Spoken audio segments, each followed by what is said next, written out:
Well, what I see in the reports is that his meetings with the Imam definitely, how can I say, had an impact and made him start to see things differently. That was prosecutor Lindsay Carey Wednesday outside the Montreal courtroom after the sentencing of a 16-year-old Montreal boy on terrorism charges. He was sentenced to 3 years under supervision and 16 months in a detention center after robbing a convenience store and planning to use the money to travel to Syria to join ISIS. The federal government announced in its budget this year $35 million over 5 years for a new counter-radicalization office. Is that enough? Is that the answer? We're going to talk now to a panel of experts. Rabia Khedr is spokesperson for the Federation of Muslim Women. Welcome, Rabia. Thank you. Imam Syed Soharwardy of the Madinah Calgary Islamic Assembly joins us as well. Hello. Hello. And Mohamed El Rashidy is a human rights and civil liberties activist and lawyer and is also on the line. Hello, Mo. Hi, Tasha. How are you? I'm well, thank you. So let's start with the situation in Montreal. Something that is unfortunately not the first time this has happened. In fact, if anything, Quebec seems to be a bit of a hot spot for these kinds of situations. Imam Soharwardy, Calgary, Edmonton, in fact, Alberta has also seen a number of cases like this. How big a problem is this in Canada? It's a big problem around the world. It's not just Canada, but definitely our country is getting affected as well. And Calgary has been in the spotlight for some time, and Quebec also. So this problem is not going to go away. I'm telling you, it is not something that I like to talk about, but that's the reality of the matter. That this problem is not going to go away unless a drastic changes take place at the policy level, at the international level, and also at our country's level to stop this radicalization and this extremism that is going on in our communities. Yeah, the counter-radicalization office that was set up by the government, I believe, is designed to work with communities. Mohamed El Rashidy, how important is it for the community to have input into anti-radicalization? Of course, the community is really at the root of this, and I think that the Imam is obviously fully aware of the dangers that exist. But I think it's important to put it in context. As he said, it's an international problem. I think if we look at Canada relative to the rest of the world, we are in a very good position relative to the rest of the world. Now, this is a growing problem, so we have to continue our efforts and get better in Canada. But certainly when we compare Canada to Europe, we are far ahead. And we're far ahead because of what you said, Tasha, the community and the roles of the community. We have excellent integration in our communities between the various groups within a community and society at large. But generally speaking, there are very good relationships between the police and community leaders and communities themselves. Of course, we have to continue working on that. But I think the underlying point here is that the rest of Canada is doing very well. I think, as you said, Quebec has some issues, and we can address that and the reasons for that. But overall, we are in a very good place compared to the rest of the world in this battle against radicalization. Yeah, Rabia Khedr, let me ask you a bit about Quebec and about the situation there.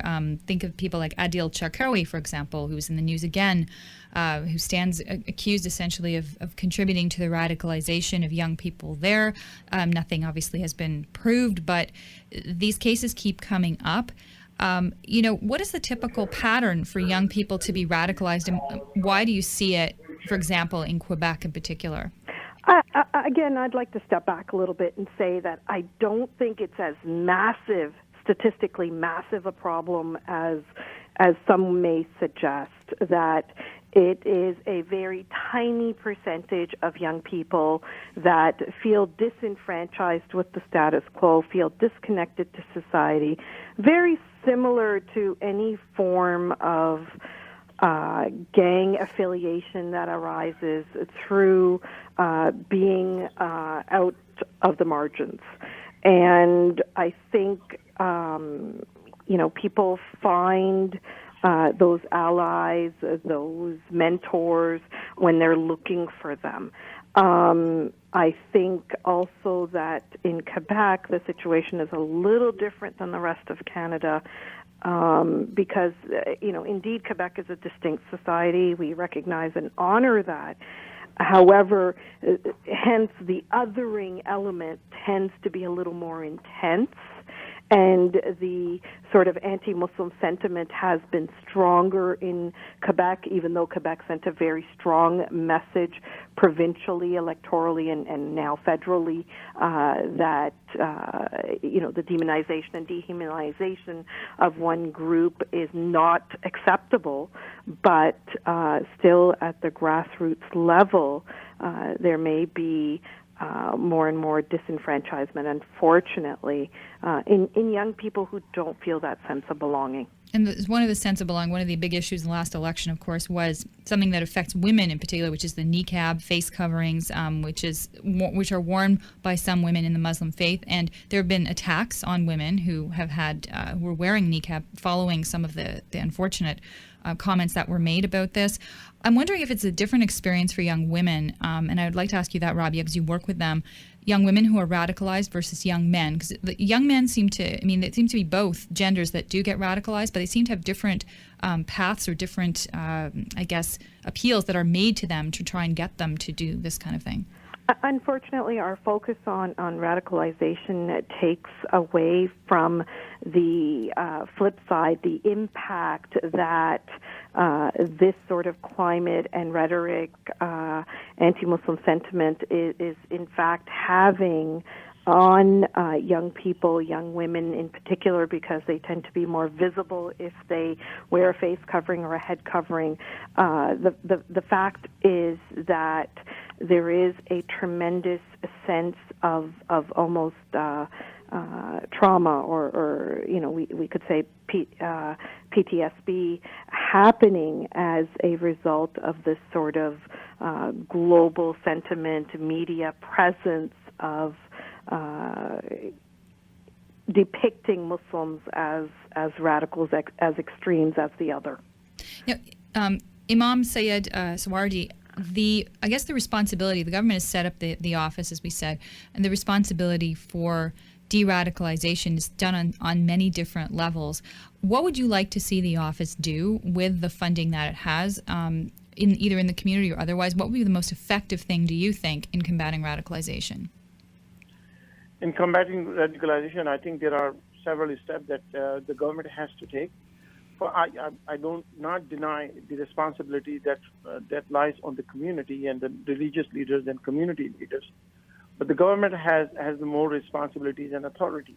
And the most important thing is that this anti-Muslim sentiment that goes on in the media, and that is why, with all due respect to my sister Rabia and the other brother there, we should not be undermining the impact what goes on in the name of Islam for the cause of terrorism. This is very important. I know it's a very small minority. Nobody can say, and I will be the first one who would say it is a fraction of a small percentage within the community. But that fraction is so huge because their destruction is so visible. It impacts every single person in the Muslim community. In Canada, 1.2 million Muslims, they all get affected, even with this small news that there is a 16-year-old boy has been caught under the terrorism, has been sentenced to jail. I mean, the impact is huge. Maybe the one person is causing the problem. So the radicalization is a huge problem in terms of its impact on the society. It's a political issue. It has become a religious issue. So the radicalization can be stopped if the government spend some time and spend money on this isolation, counter-isolation of Muslim community, then the media and the community that goes on. Also, look into the communities also. There are radical imams. I mean, people deny, I don't deny that. I know there are radical imams who teach hate. And Imam and the government has to go after those imams who is teaching hate, and the government has to go after those Islamophobes who attack Islam and the Muslims for the crimes of few very small minority of people who belong to Muslim community. I mean, it has to be a balanced approach. Islamophobes is causing hate, and there are few imams who teaches hate, intolerance, to young people. Yeah, Mo Rashidy, you are a human rights activist and lawyer. Where's the law on that? I mean, if a imam preaches hate, shouldn't he be prosecuted for hate speech? Is there a possibility of that? Of course, but I think the law is being applied. I don't think we have an issue of the application of the law. I think what we have an issue with is the work with the community and making sure, as Rabia reiterated in relation to joining gangs, that's really the heart of it. We don't need to sort of reinvent the wheel. We've dealt with this type of problem as a country and as a society over many generations, and that is in the context of gangs and other groups that operate outside the law and appeal to young people. So we have to work on several fronts.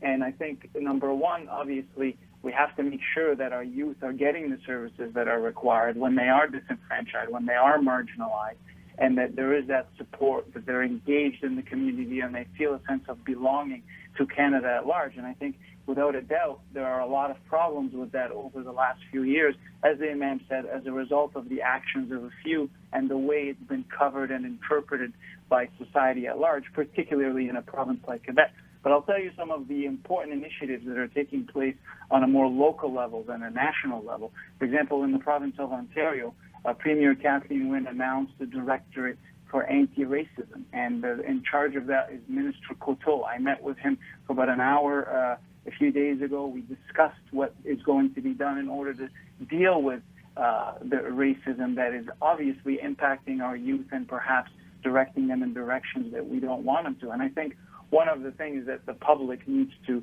take into consideration is that Islamophobia plays a role in that. And so by diminishing the type of rhetoric, for example, or mentality that we're seeing, say, out of the U.S. right now in these primary debates, if you're able to counter that and show that this is an extremist voice that does not reflect how Canadians view and so on, you allow the young people growing in this society to feel more connected. I hate to cut you off because you're making some very good points. Unfortunately, that is all the time we have for this topic. It's definitely not the last time we will visit it. I want to thank Rabia Khedr, Imam Syed, and Mo El Rashidy for joining us tonight.